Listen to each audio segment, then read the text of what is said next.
First and 12. A weekly roundup of America's most competitive football conference, the Big 12. Your hosts are Mitch Harper and Alex Kirry.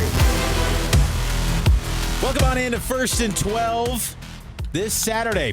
BYU versus Texas Tech in the Big 12 championship game. You can listen to the radio call from BYU here on KSL.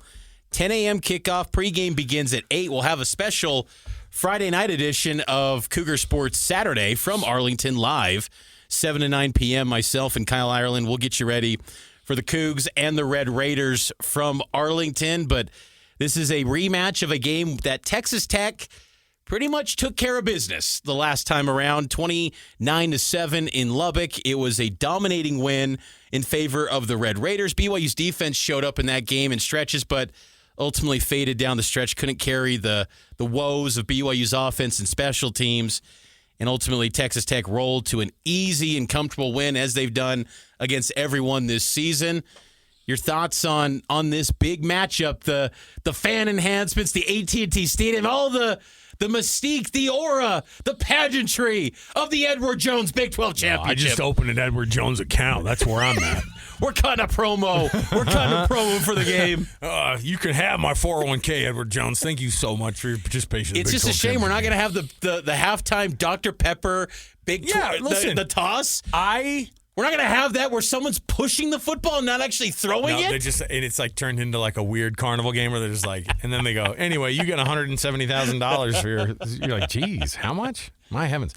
Yes, key enhancements, right? That the Big 12 sent us an email today about how awesome this game's going to be. Here's the reality: is that I do love that it's played at AT&T Stadium. I like Jerry World. I like that being the stage. It's a big one. And that's important for the Big 12, too. Not only is Irving their home, not only is Arlington kind of a home base for them, I think that having 100,000 seats in a stadium, probably all filled, frankly, it's going to be an awesome view. Live on ABC, by the way. Much better environment than last year. Last year was a ghost town. Yes, I had my old co-host, Matt Biamonte, still went out because he had tickets.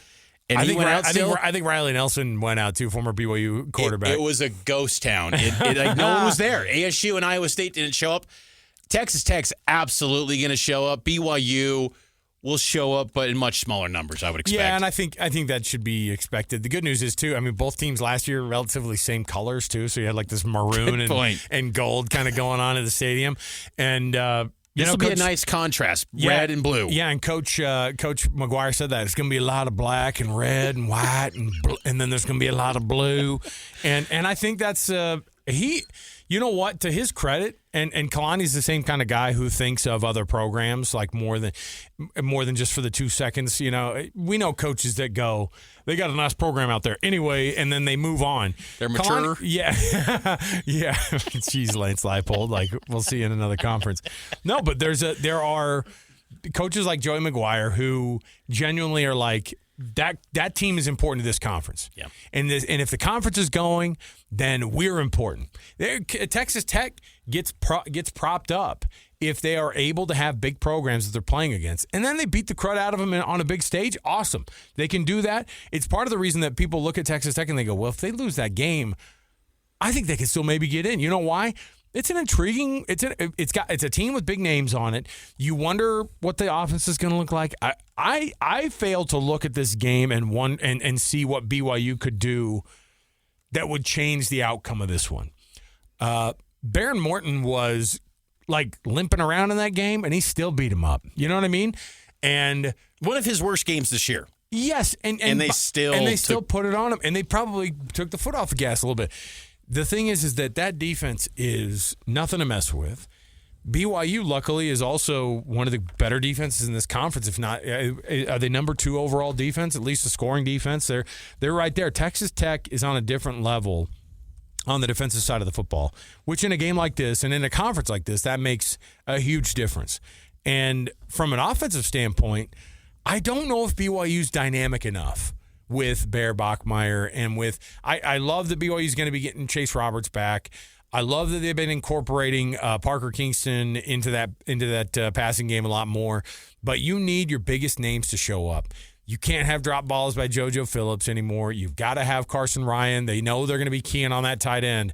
Like, number 20 is their best tight end, and he's kind of their only one. Like, they're going to keep going down the seam and try to find places for him to be found on that football field. I don't know what BYU does differently, Mitch. I try to think of what a game plan could look like, and we can talk about this next segment too on how this thing could go prediction-wise, but I fail to see where BYU has improved so much across the time that they played Texas Tech to now. It just feels like Texas Tech is at a different level. And I wonder, too, I think that the best thing that could happen to them is that LJ Martin knew that his confidence level was down in that game, and he wasn't 100% health-wise. And that feels different. That's the only thing for me that I look at and you go, okay, he knows he can't act like that. He can't play like that. This is not a team you can be this flat against to come out.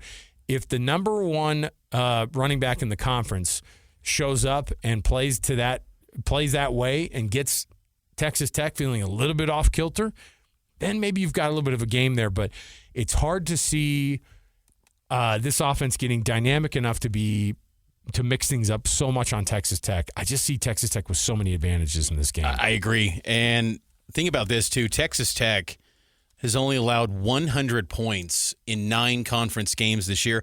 That's the fewest amount of points allowed in a Big 12 season since 2009 Nebraska. Jeez. And that was with Ndamukong Suh, one of the great defenses in the history of this league. Texas Tech is historic in terms of how good they are defensively. So I think when you bring up LJ Martin, I think BYU's got to have from LJ find a way to get 90, 100, 110. I mean, realistically, you probably need 150, but I think that's unrealistic to get against Texas Tech. If you can get 90 or 100 from LJ, that's huge. I also think you need to be +3 in probably turnover margin. Oh, they got to be. I mean, BYU's got to be +3, and I think you need I don't want to say a cheap, but like just a sudden touchdown like last week against UCF where Parker Kingston pops off a 55-yard punt return. You need one of those.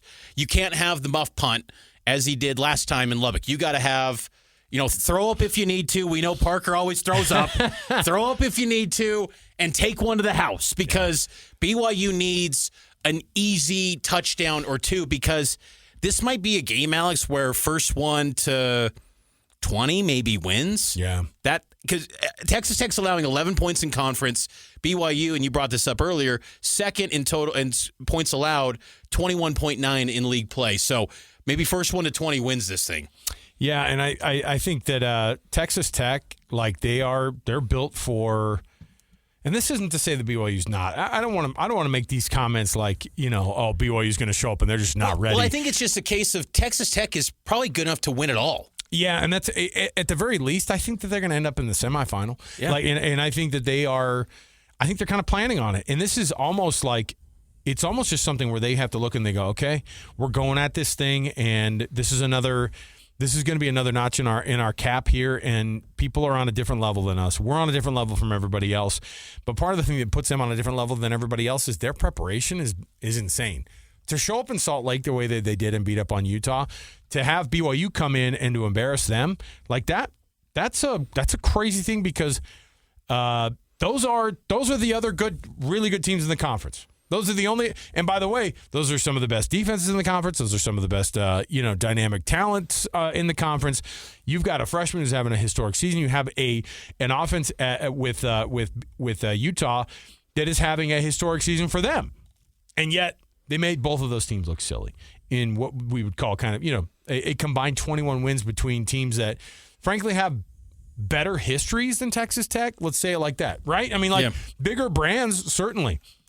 And Texas Tech is kind of running past them in a lot of different categories. And so Texas Tech is the standard right now. And until proven otherwise, I would love to see what BYU could game up and figure out. But like I said, there's no room for them to be thinking about other things this week. And unfortunately, they've been thinking about two other things that are outside of the building. And I think, but they got to defensively think a lot about Texas Tech's ground attack, too. That doesn't get enough praise. I mean, Cameron Dickey, a 1,000-yard rusher. Is he number 2 in the conference? Yes. Like he's right behind LJ Right Martin? behind LJ and Jacoby Williams, too. If you can somehow take away Texas Tech's success on the ground, because you go back to that game in Lubbock, if you remove the sack numbers that were on Baron Morton and his negative rushing yards, Dickey and Williams were averaging about 5.5 yards per carry. You got to take that to, 3.5 or less. If you can, be stout in the run defense, that's going to be huge for BYU because Dickey and Williams were really good in that game against BYU, and that's going to be,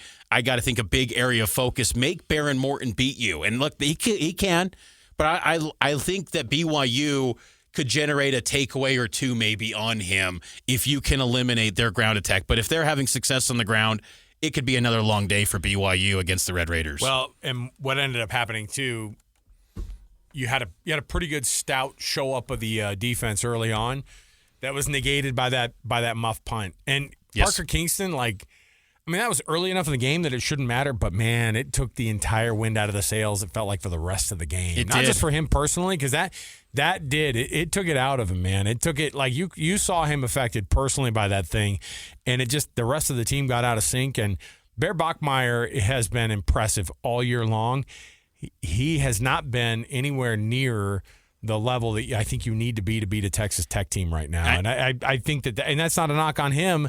He's going to be the freshman of the year in the conference. He could be an honorable mention all-conference guy as a quarterback. He's not there yet. He's a true freshman. He makes true freshman mistakes sometimes. The question is what version of him are you going to see this week? I'm interested to see. Because he came off of that game against UCF did not get enough love, I think, for Bear. 21 for 25 with a couple of drops in there. Outstanding. The guy was almost 90% completion percentage for almost 300 yards against the second-best passing defense in the entire conference. So that could be a bright spot, I think, for BYU fans who could be looking forward to this thing. I just think that right now, the good news is they're in the conference championship game. I don't want to be the guy that says, and hey, you should fight for your chance to get in the CFP. But I'm a little bit along the lines of Brett Yormark, who goes, I think BYU could make a good case. It's like, all right, well, I guess they haven't signed up for a loss already. But there you go. That's where I'm at with that. I would love to see them put together a game plan that would be dynamic enough and maybe just crazy enough. But you just wonder if they aren't just a little bit distracted this week with the stuff that's been going on. Let's give our predictions next for that Big 12 championship game right here on 1st and 12 on KSL News Radio.